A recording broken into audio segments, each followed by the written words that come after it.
Hi guys, in this video I'm going to show you the best way in which you can create the glow effect on your image, especially those images for thumbnails and others. Don't worry if you are new in this concept of glow effect, I'm going to make this one with you in my mind. So I'm going to show you step by step until we reach the final goal. Okay, I have this image. First of all, I'm going to remove the background by clicking remove background here and waiting for it to remove the background. Okay, well done, it has removed our background, and I'm going to convert this one to smart object and click here to add a solid color. I'll add the black color, so the black color, and I want this one to be behind our image, to be as a background. So now we are going to create the painting layer, the layer in which we are going to use it now in painting our glow effect around this image. So by clicking this plus button, I'm going to add a new layer on top of this layer. This will be our painting layer. Make sure the foreground color is black, and with the painting layer selected, click Alt plus backspace to make it black, and I'm going to change the blend mode into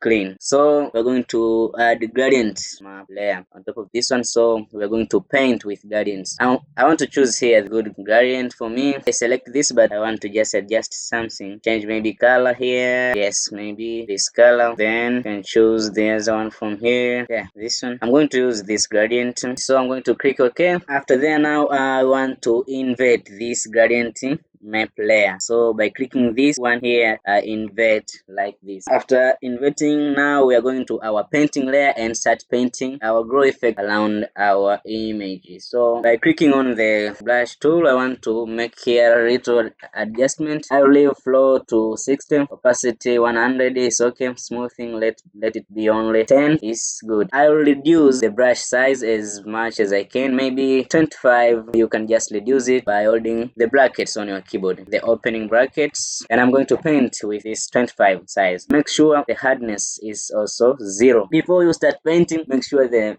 foreground color is white. So we're going to paint with our foreground color white. I'll change by clicking here. We're going to do something like that. I have to zoom in a little bit in order to see what I'm going to do. Start painting.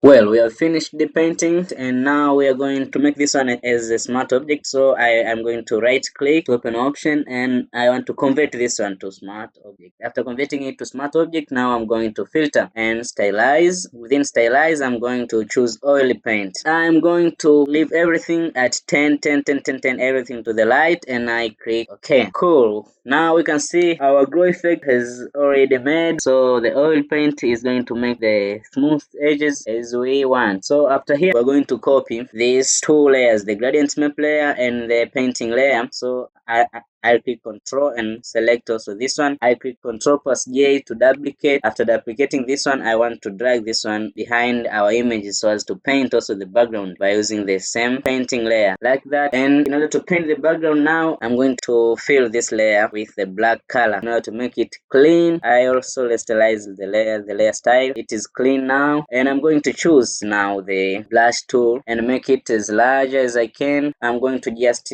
click in order to paint now the background a little bit smaller, and I click again. So now we have made something. Until now we can see for a bonus, I'm going to write here behind this image. I want to write something. So here I'm going to write arts and creation. Change the font like this one.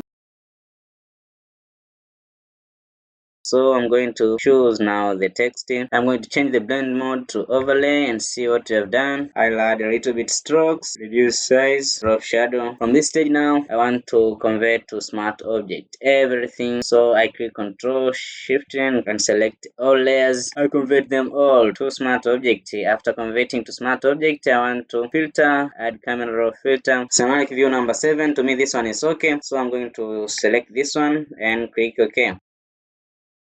So after this stage now, we are going to adjustment layer, and we add another solid color. I'll choose this color, and I'm going to invert this one. So I hit Ctrl I to invert, and with the brush tool selected, I want to reduce here the opacity maybe to 15. Click to add a little bit the background color in his face. So from now we have done. If you want to learn more about Photoshop tips, just click the subscribe button in order to be updated with everything I'm going to add in this playlist. So goodbye and see you in another session.